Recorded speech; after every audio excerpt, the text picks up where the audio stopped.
someone would say, well, you're giving ammunition to the enemy. Well, I've heard that many times whenever you get into any meaningful discussion about whether it be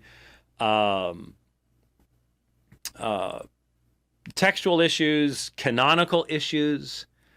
I remember the first time I tried to explain to folks some of the canon issues, some of the process by which the canon developed over time. Oh, there were some people who were just like, you can't talk about that. That might trouble someone, or someone might use that against us, and things along these lines. And I'm like, where do you get this idea? If the faith is true, then there's nothing you need to hide and need to hide from.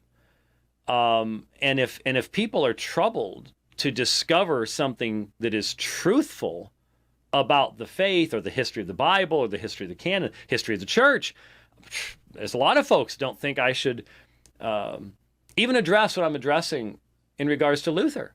Oh, don't talk about why Luther said the things he did about the Jews, or don't talk about Luther and Fritz Erba. Let's just celebrate Luther. And it's like, well, I don't want to celebrate a cartoon figure. And there's so much to be learned and benefited from by looking at where we can go, Luther was wrong here. Why was he wrong? In light of how brilliant he was, in light of how much God used him.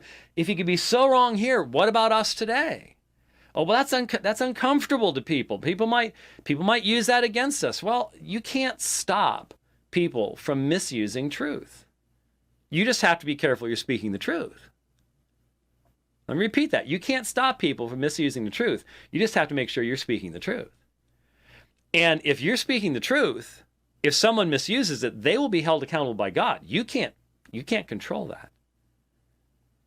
And so I have seen cults and isms abuse the truth over and over and over again. That doesn't mean you stop speaking the truth. It doesn't mean you start trying to hide things from people.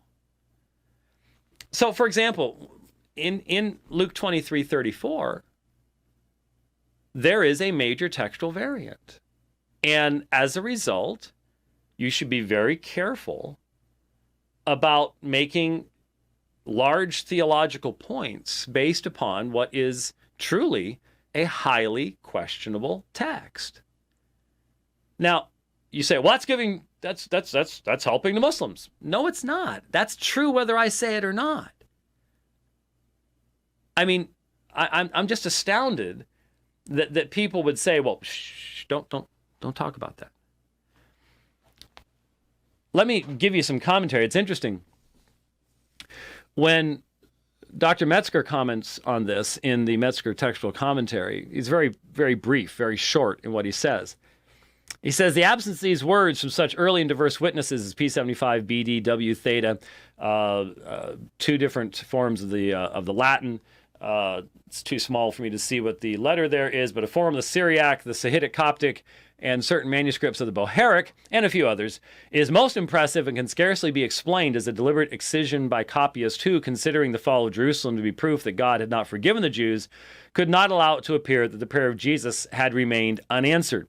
At the same time, the Logion, though probably not a part of the original Gospel of Luke, bears self-evident tokens of its dominical origin, and was retained within double square brackets in its traditional place where it had been incorporated by unknown copyists relatively early in the transmission of the third gospel. So that's all Metzger says. He says it's very early, and when they use the term dominical origin, they're talking about the high probability that it actually does come from Jesus. Now, I have this on the screen too, but it's I have to keep scrolling so much, and my mouse thing here is a little loud. So I'm going to, since I have the printed edition, utilize the old-fashioned paper edition here. Now, this is the Comfort New Testament Text and Translation Commentary. We used to carry this. I think it's still in the Amazon bookstore, possibly, maybe. Right, Rich, who isn't listening to me right now? Yes, it is. Okay. Really great book to have. It looks great on your shelf, even if you can buy it in Accordance and other things like that.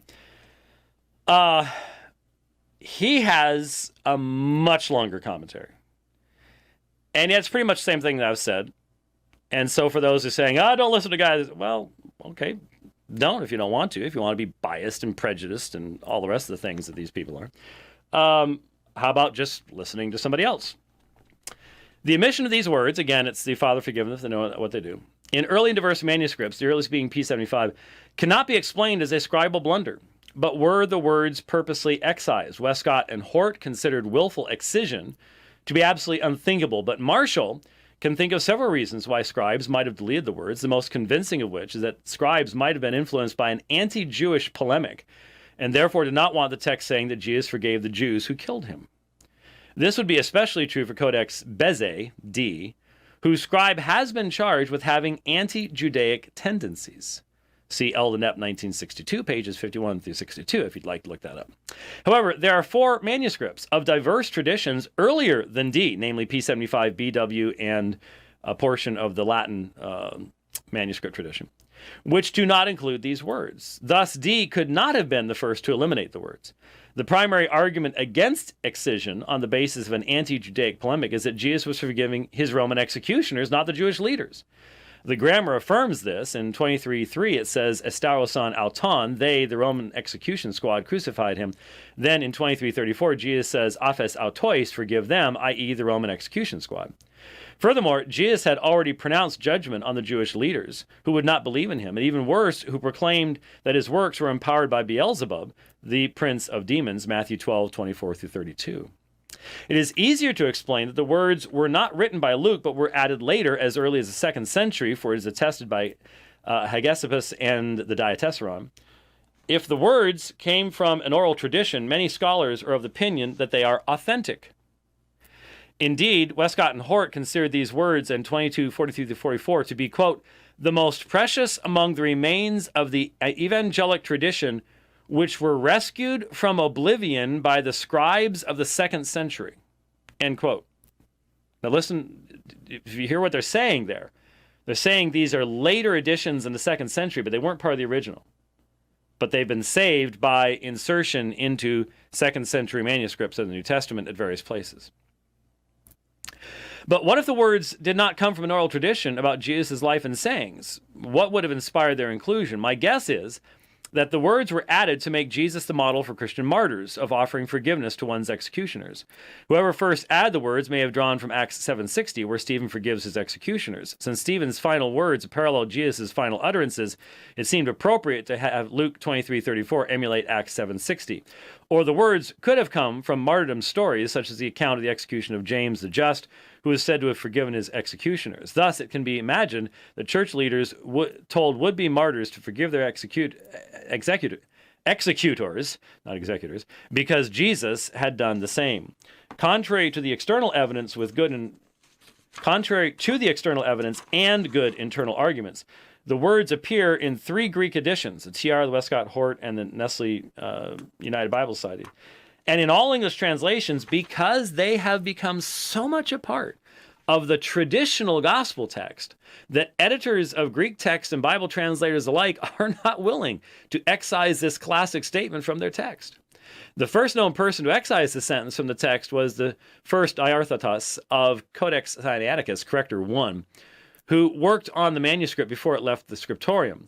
Evidently, this Diarthatus used a different exemplar, which must have antedated the 4th century, that did not have these words. A second corrector, several centuries later, expunged the first corrector's deletion marks. Westcott Hort, Nestle-Aland, Nestle United Bible Society double bracketed this text to show their strong doubts about its inclusion.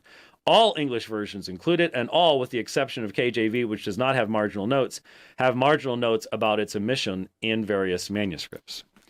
So, here's the question. Was Dr. Comfort giving ammunition to the enemy? Should he have been quiet about that? Not said anything about it? My critics,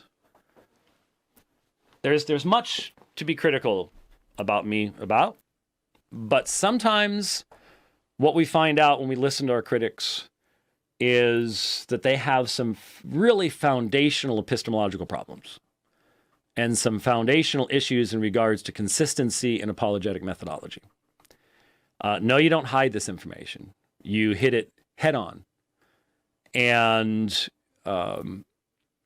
you then seek to be consistent in handling every other text where you have similar issues, whether it's the woman taken in adultery, longer ending of Mark, issues along those lines. You do not hide anything. That's not how the Christian faith should work.